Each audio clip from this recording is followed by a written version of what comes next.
ಎಲ್ಲರಿಗೂ ನಮಸ್ಕಾರ. ಇವತ್ತಿನ ಸೆಷನ್ ಭಾಳ ಇಂಪಾರ್ಟೆಂಟ್ ಸೆಷನ್. ಸೊ ಇದು ಯಾರೆಲ್ಲ ಕೆಸೆಟ್ ಆಸ್ಪಿರೆಂಟ್ಸ್ ಇದ್ದಾರಲ್ಲ, ಸೊ ಅವರಿಗಾಗಿ ಭಾಳಷ್ಟು ಇದೆ ಈ ಒಂದು ಸೆಷನ್ ಹೆಲ್ಪ್ ಆಗುತ್ತೆ.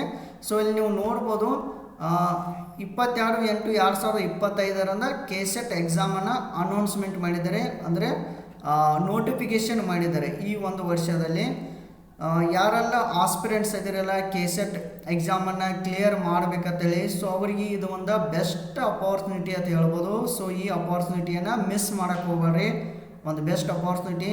ಓಕೆ, ಸೊ ಇದನ್ನು ಯಾವಾಗ ಎಕ್ಸಾಮ್ ಅಪ್ಲಿಕೇಶನ್ ಯಾವಾಗ ಸ್ಟಾರ್ಟ್ ಆಗುತ್ತೆ ನೋಡಿರಿ. ಸೊ ಇದನ್ನು ಎಕ್ಸಾಮನ್ನು ಯಾರು ಕಂಡಕ್ಟ್ ಮಾಡ್ತಾರೆ ಅಂದರೆ KEA, Karnataka examination authority. So ಇದು ಕರ್ನಾಟಕ ಸ್ಟೇಟ್ ಎಲಿಜಿಬಿಲಿಟಿ ಟೆಸ್ಟ್ ಆಗಿದೆ. ಓಕೆ, ಸೊ ಕೆಸೆಟ್ ಅಂತ ಹೇಳಿ. ಸೊ ಇದು ಅಪ್ಲಿಕೇಶನ್ ಡೇಟ್ ನೋಡ್ರಿ, ಇವಾಗಿನಿಂದ ಸ್ಟಾರ್ಟ್ ಆಗ್ತಾರೆ ಅಂತ ಹೇಳ್ತಾರೆ. 28/8/2025 ಅಪ್ಲಿಕೇಶನ್ ಹಾಕ್ಬೋದು ನೀವು. ನೆಕ್ಸ್ಟ್ ಆನ್ಲೈನ್ ಮೂಲಕ ಅರ್ಜಿ ಸಲ್ಲಿಸಲು ಕೊನೆಯ ದಿನಾಂಕ ಅಂದರೆ ಅಪ್ಲಿಕೇಶನ್ ಲಾಸ್ಟ್ ಡೇಟ್ ನೋಡ್ಬೋದು 8/9/2025 ಲಾಸ್ಟ್ ಡೇಟ್ ರೀ. ನೆಕ್ಸ್ಟ್ ಒಂದು ನೋಡ್ಬೋದು ಅರ್ಜಿ ಸಲ್ಲಿಸಲು, ಅಂದರೆ ಅರ್ಜಿ ಸಲ್ಲಿಸಿದ ಆದ್ಮೇಲೆ ನೀವು ಪೇಮೆಂಟ್ ಮಾಡಬೇಕು. ಪೇಮೆಂಟ್ ಮಾಡೋದು ಲಾಸ್ಟ್ ಡೇಟ್ ನೋಡ್ರಿ 19/9/2025 ಲಾಸ್ಟ್ ಡೇಟ್ ಐತೆ ಅಂತ ಹೇಳ್ತಾರೆ.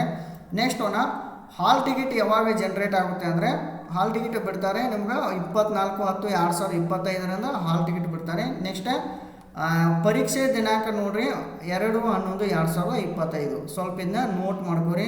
ನೆಕ್ಸ್ಟ್ ಒಂದು ನೋಡ್ರಿ, ನಿಮಗೆ ಇನ್ನೂ ಏನಾದರೂ ಇನ್ಫಾರ್ಮೇಷನ್ ಬೇಕಾಗಿತ್ತಂದರೆ ಈ ಒಂದು ವೆಬ್ಸೈಟ್ಗೆ ನೀವು ವಿಸಿಟ್ ಆಗ್ಬೋದು, ಮೋರ್ ಇನ್ಫಾರ್ಮೇಷನ್ ನೀವು ತೊಗೋಬೋದು. ಓಕೆ, ನೆಕ್ಸ್ಟ್ ನೋಡಿರಿ, ಇನ್ನೊಂದು ಇಂಪಾರ್ಟೆಂಟ್ ಮಾಹಿತಿ ಏನಂದರೆ, ಸೊ ಈಗ ಪ್ರೆಸೆಂಟ್ ಈಗ ನೋಡಿರಿ PG ಫಸ್ಟ್ ಸೆಮ್ ಇರ್ಬೋದು, ಸೆಕೆಂಡ್ ಸೆಮ್ ಇರ್ಬೋದು, ಥರ್ಡ್ ಸೆಮ್ ಇರ್ಬೋದು, ಫೋರ್ತ್ ಸೆಮ್ ಇರ್ಬೋದು. ಅಂದರೆ ಫಸ್ಟ್ ಇಯರ್ ಮತ್ತು second year PG post graduate. So ಈಗ ಯಾರು PG ಮಾಡ್ತಾ ಇದ್ದೀರಲ್ಲ, ಸೊ ಅವರೆಲ್ಲರೂ ಕೂಡ ನೀವು ಈ ಒಂದು ಕೆಸೆಟ್ ಎಕ್ಸಾಮ್ ಏನಿದೆಯಲ್ಲ, ಸೊ ಇದಕ್ಕೆ ಅಪ್ಲೈ ಮಾಡ್ಬೋದು ನೀವು. ಓಕೆ, ಸೊ ಅಪ್ಲೈ ಮಾಡಿದ ನಂತರ ಕೆಸೆಟ್ ಎಕ್ಸಾಮ್ ಏನಾದರೂ ಪಾಸ್ ಆದರೆ ಅಂದರೆ ಕ್ಲಿಯರ್ ಮಾಡಿರಿ ಅಂದರೆ ನೀವು ನೆಕ್ಸ್ಟ್ ನಿಮ್ಮದು ಯಾವಾಗ PG ಮುಗಿಯುತ್ತೆ ಅಲ್ಲ, ಸೊ ಅವಾಗ ನಿಮ್ಗೆ ಸರ್ಟಿಫಿಕೇಟ್ ಅನ್ನೋದು ಕೊಟ್ಟು ಬಿಡ್ತಾರೆ. ಓಕೆ, ಸೊ ಅದಕ್ಕೂ ಒಂದು ಕೆಲವೊಂದಷ್ಟು ಟರ್ಮ್ಸ್ ಆ್ಯಂಡ್ ಕಂಡೀಷನ್ ಇದ್ದಾವೆ, ಸೊ ನೀವೆಲ್ಲ ನೋಡ್ಬೋದು. ನೆಕ್ಸ್ಟ್ ಇನ್ನು PG ಕಂಪ್ಲೀಟ್ ಆದವರು, ಸೊ PG ಕಂಪ್ಲೀಟ್ ಆದವರು, ಸೊ ಅವರು ಕೂಡ ಅಪ್ಲಿಕೇಶನನ್ನು ಹಾಕ್ಬೋದು, ಈ ಒಂದು ಅಪ್ಲಿಕೇಶನ್ ಹಾಕ್ಬೋದು. ಸೊ ಇಲ್ಲಿ ನೀವು ನೋಡ್ಬೋದು ಕೆಲವೊಂದಷ್ಟು ಎಲ್ಲರೂ ನೋಡ್ರಿ, ಈಗ ಸ್ಟಡಿ PG ಈಗ ಯಾರು ಸ್ಟಡಿ ಮಾಡ್ತಾ ಇದ್ದಾರಲ್ಲ, ಸೊ ಅವರಿಗೆ ಮತ್ತು ನೆಕ್ಸ್ಟ್ PG ಮಾಡಿದವರಿಗೂ ಕೂಡ, ಸೊ ಅಟ್ಲೀಸ್ಟ್ ಇಲ್ಲ ಅಂದರೆ ಅವ್ರದ್ದು 55% ಅಷ್ಟು ಪರ್ಸೆಂಟೇಜ್ ಆಗಿರಬೇಕು. ನೆಕ್ಸ್ಟ್ ಇಲ್ಲಿ ಕೆಲವೊಂದಷ್ಟು ಕ್ಯಾಟಗರಿಗಳಿಗೆ 55%, ಕೆಲವೊಂದಷ್ಟು ಕ್ಯಾಟಗರಿ 50% ಅಂತ ಪರ್ಸೆಂಟೇಜ್ ಆಗಿರಬೇಕು ಅವ್ರದ್ದು. ಸೊ ಇದು ಒಂದು ಅವ್ರದ್ದು ಕಂಡೀಷನ್ ಇದೆ. ಓಕೆ, ಸೊ ಇಲ್ಲಿ ನೀವು ಇಲ್ಲಿ ನೋಡ್ಕೋಬೋದು. ನೆಕ್ಸ್ಟ್ ಈ ಥರ ಕೆಲವೊಂದಷ್ಟು ಇನ್ಫಾರ್ಮೇಷನ್ ಇದೆ, ನೀವು ನೋಡ್ಬೋದು. ಆಲ್ರೆಡಿ ಅಂತ ಹೇಳಿ ಕೊಟ್ಟಾರ ಅಂದರೆ, ಸೊ ಇದೆಲ್ಲ ನೀವು ನೋಡ್ಬೋದು. ಈಗ ಇನ್ಕಮ್ ಕಾಸ್ಟ್ ಆಗಿರ್ಬೋದು, ಸರ್ಟಿಫಿಕೇಟ್ ಆಗಿ, ಸೊ ಇವೆಲ್ಲ ಇರುತ್ತೆ. ಓಕೆ, ಇವನ್ನೆಲ್ಲ ನೀವು ಅಪ್ಲೈ ಮಾಡ್ತೀರಾ. ಓಕೆ, ನೆಕ್ಸ್ಟ್ ಒಂದು ನೋಡಿರಿ.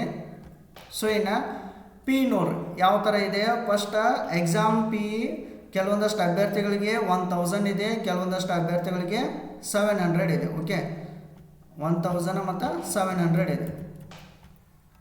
ಓಕೆ, ನೆಕ್ಸ್ಟ್ ಒಂದು ನೋಡ್ರಿ, ಇನ್ನು ಕ್ವಶನ್ ಪೇಪರ ಯಾವ ಥರ ಇರುತ್ತೆ ಅಂತೇಳಿ. ಓಕೆ, ಪರೀಕ್ಷೆ ವಿಧಾನ, ಪರೀಕ್ಷೆ ದಿನಾಂಕ 2/11/2025. ಇಲ್ಲಿ 2 ಪೇಪರ್ ಇರುತ್ತೆ, ಪೇಪರ್ ಫಸ್ಟ್ ಮತ್ತು ಪೇಪರ್ ಸೆಕೆಂಡ್ ಅಂತೇಳಿ. ಓಕೆ, ಸೊ ಪೇಪರ್ ಫಸ್ಟ್ ಎಲ್ಲರಿಗೂ ಕಾಮನ್ ಇರುತ್ತೆ. ಓಕೆ, ಸೊ ಇದು ಯಾರೆಲ್ಲ PG ಮಾಡ್ತಾ ಇದ್ದಾರಲ್ಲ, ಸೊ ಅವ್ರಿಗಾಯಿತು, PG ಮಾಡಿದವ್ರಿಗಾಯಿತು, ಸೊ ಯಾವ ಸಬ್ಜೆಕ್ಟ್ ಇದಾವ್ರಲ್ಲ, ಸೊ ಅವ್ರಿಗೆಲ್ಲರಿಗೂ ಪೇಪರ್ ಫಸ್ಟ್ ಕಾಮನ್ ಇರುತ್ತೆ. ಬಟ್ ಪೇಪರ್ ಸೆಕೆಂಡ್ ಮಾತ್ರ ಚೇಂಜಸ್ ಇರುತ್ತೆ. Okay, so paper second changes ಇರುತ್ತೆ, ಪೇಪರ್ ಫಸ್ಟ್ ಕಾಮನ್ ಇರುತ್ತೆ. ಸೊ ಇಲ್ಲಿ ಪೇಪರ್ ಫಸ್ಟ್ನಲ್ಲಿ 50 ಕ್ವಶನ್ ಇರುತ್ತೆ, ಒಂದು ಕ್ವಶನ್ಗೆ 2 ಮಾರ್ಕ್ಸ್ ಇರುತ್ತೆ, ಅಂದರೆ 100 ಮಾರ್ಕ್ಸ್ ಆಯಿತು.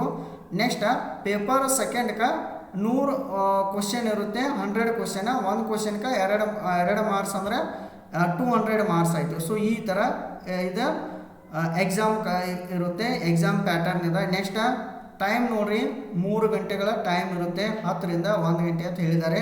ಸೊ ನೀವು ಇಲ್ಲಿ ನೋಡ್ಬೋದು. ನೆಕ್ಸ್ಟ್ ಒನ್ ಇಲ್ಲಿ ಹೇಳಿದ್ದಾರೆ ನೋಡಿರಿ, ಇನ್ಫಾರ್ಮೇಷನ್ ಕೂಡ ಇದೆ, ಪೇಪರ್ ಸೆಕೆಂಡ್ದ ಪೇಪರ್ ಫಸ್ಟ್ದ. ಓಕೆ, ಸೊ ಈ ಥರ ಇನ್ಫಾರ್ಮೇಷನ್ ಇದೆ.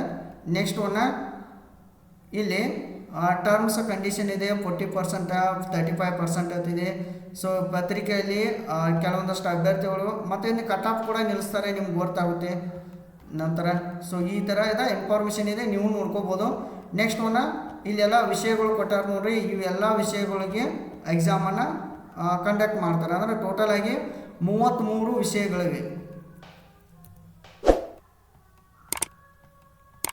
ನೆಕ್ಸ್ಟ್ ಒನ್ ನೋಡ್ರಿ, ಸೊ ಪರೀಕ್ಷಾ ಕೇಂದ್ರಗಳು ನೀವು ಎಲ್ಲೆಲ್ಲಿ ಎಕ್ಸಾಮನ್ನು ಬರಿಬೋದು ಅಂದರೆ ಬೆಂಗಳೂರು, ಬೆಳಗಾವಿ, ಬಳ್ಳಾರಿ, ವಿಜಯಪುರ, ದಾವಣಗೆರೆ, ಧಾರವಾಡ, ಕಲಬುರಗಿ, ಮೈಸೂರು, ಶಿವಮೊಗ್ಗ, ತುಮಕೂರು, ಮಂಗಳೂರು. ಸೊ ಇಷ್ಟು ನೀವು ಎಕ್ಸಾಮ್ ಸೆಂಟರ್ಗಳನ್ನು ಆಯ್ಕೆ ಮಾಡ್ಕೋಬೋದು, ಯಾವುದಾರ ಒಂದು ಆಯ್ಕೆ ಮಾಡ್ಕೋಬೋದು. ನೆಕ್ಸ್ಟ್ ಇಲ್ಲಿ ಈ ಥರ ವಿಷಯಗಳಿವೆ. ಸೊ ಎಲ್ಲ ನೋಡ್ಬೋದು ನೀವೆಲ್ಲ, ಎಲ್ಲ ಇನ್ಫಾರ್ಮೇಷನ್ ಇದೆ. ಓಕೆ, ಮತ್ತೇನಾರ ಇನ್ಫಾರ್ಮೇಷನ್ ನಿಮಗೆ ಬೇಕಾಗಿತ್ತು ಅಂದರೆ ಏನು ಮಾಡಿರಿ, KEA ವೆಬ್ಸೈಟ್ಗೆ ವಿಸಿಟ್ ಆಗಲಿ. ಓಕೆ, ಇಲ್ಲಿ ಇದೆ ನೋಡಿರಿ ವೆಬ್ಸೈಟ. ಓಕೆ, ಇದರ ಒಂದು ನೋಟ್ ಮಾಡ್ಕೊರಿ. ಸೊ ಇಲ್ಲಿ ಈ ಒಂದು PDF ಕೂಡ ಇದೇ ವೆಬ್ಸೈಟಲ್ಲಿ ಅವೈಲೇಬಲ್ ಇದೆ. ಸೊ ಈ ಒಂದು ವೆಬ್ಸೈಟನ್ನು ನೋಟ್ ಮಾಡ್ಕೊರಿ. ಓಕೆ, ಸೊ ಯಾರೆಲ್ಲ ಈಗ PG ಮಾಡ್ತಾ ಇದ್ದಾರಲ್ಲ ಅವರು ಅಪ್ಲಿಕೇಶನ್ ಹಾಕ್ಬೋದು, PG ಮಾಡಿದವರು ಕೂಡ ಅಪ್ಲಿಕೇಶನ್ ಹಾಕ್ಬೋದು. ಓಕೆ, ಸೊ ಪೇಪರ್ ಫಸ್ಟ್ ಎಲ್ಲರಿಗೂ ಸಿಮಿಲರ್ ಇರುತ್ತೆ. ಫಾರ್ ಎಕ್ಸಾಂಪಲ್ ಈಗ ಹೇಳ್ತೀನಿ ನೋಡ್ರಿ, ಜಸ್ಟ್ ಈಗ MCOM ಮತ್ತು MA. ಓಕೆ, MCOM ಇದ್ದವ್ರಿಗೂ ಪೇಪರ್ ಫಸ್ಟ್ ಸೇಮ್, MA ಏನು ಪೊಲಿಟಿಕಲ್ ಇರಲಿ, MA ಏನು ಸೋಷಿಯಾಲಜಿ ಇರಲಿ, MA ಏನು ಹಿಸ್ಟ್ರಿ ಇರಲಿ, MA ಏನು ಎಕನಾಮಿಕ್ಸ್ ಇರಲಿ, ಓಕೆ ಅವ್ರಿಗೂ ಪೇಪರ್ ಫಸ್ಟ್ ಸೇಮ್ ರೀ. MCOM ಇದ್ದವ್ರಿಗೂ paper first same. Next MCOM ಇದ್ದವ್ರಿಗೆ ಕಾಮರ್ಸ್ ಅದು ಕನ್ಸಿಡರ್ ಆಗುತ್ತೆ. ಓಕೆ, ಫಸ್ಟ್ ಪೇಪರ್ ಸೇಮ್ ಇರುತ್ತೆ, GK paper. Next second paper ಏನಿದೆಯಲ್ಲ, ಈಗ ಫಾರ್ ಎಕ್ಸಾಂಪಲ್ ಈಗ ಹಿಸ್ಟ್ರಿ ಇತ್ತಂದರೆ ಹಿಸ್ಟ್ರಿ ಸೆಕೆಂಡ್ ಪೇಪರ್ ಇರುತ್ತೆ, ಪೊಲಿಟಿಕಲ್ ಇತ್ತಂದರೆ ಪೊಲಿಟಿಕಲ್ ಇರುತ್ತೆ, ಕಾಮರ್ಸ್ ಇತ್ತಂದರೆ ಕಾಮರ್ಸ್ ಇರುತ್ತೆ. ಸೊ ಈ ಥರ ಸೆಕೆಂಡ್ ಪೇಪರ್ ಅಷ್ಟೇ ಚೇಂಜ್ ಆಗುತ್ತೆ, ಬಟ್ ಪೇಪರ್ ಫಸ್ಟ್ ಏನಿದೆಯಲ್ಲ ಸಿಮಿಲರ್ ಇರುತ್ತೆ. ಓಕೆ, ಯಾರೆಲ್ಲ KCET ಆಸ್ಪಿರೆಂಟ್ಸ್ ಇದಿರಲ್ಲ, ಸೊ ಅವರಿಗೆ ನನ್ನ ಕಡೆಯಿಂದ ಆಲ್ ದ ಬೆಸ್ಟ್. ಓಕೆ, ಇನ್ನೂ ಏನಾದರೂ ಇನ್ಫಾರ್ಮೇಷನ್ ಬೇಕಾಗಿತ್ತಂದರೆ ಚಾನಲನ್ನು ಸಬ್ಸ್ಕ್ರೈಬ್ ಮಾಡಿರಿ, ಪ್ರೆಸ್ ದ ಬೆಲ್ ಐಕಾನ್. ಮತ್ತು ನೀವು ಕೂಡ ಈ ಒಂದು ವೆಬ್ಸೈಟ್ಗೆ ಹೋಗಿರಿ, ವಿಸಿಟ್ ಮಾಡಿರಿ, ಇಲ್ಲಿ ಕೂಡ ಅವೈಲೇಬಲ್ ಇರುತ್ತೆ. ಮತ್ತು KCETದು ಏನಾದರೂ ಇನ್ಫಾರ್ಮೇಷನ್ ಇದ್ದರೆ ಮತ್ತು ನಾನು ನೆಕ್ಸ್ಟ್ ಸೆಷನ್ದಲ್ಲಿ ಅಪ್ಡೇಟ್ ಮಾಡುತ್ತೇನೆ. Okay, thank you all. ನಿಮ್ಮ ಫ್ರೆಂಡ್ಸ್ ಗ್ರೂಪ್ ಕೂಡ ಶೇರ್ ಮಾಡಿರಿ, ಅವ್ರಿಗೂ ಕೂಡ ಹೆಲ್ಪ್ ಆಗುತ್ತೆ. Okay, thank you all.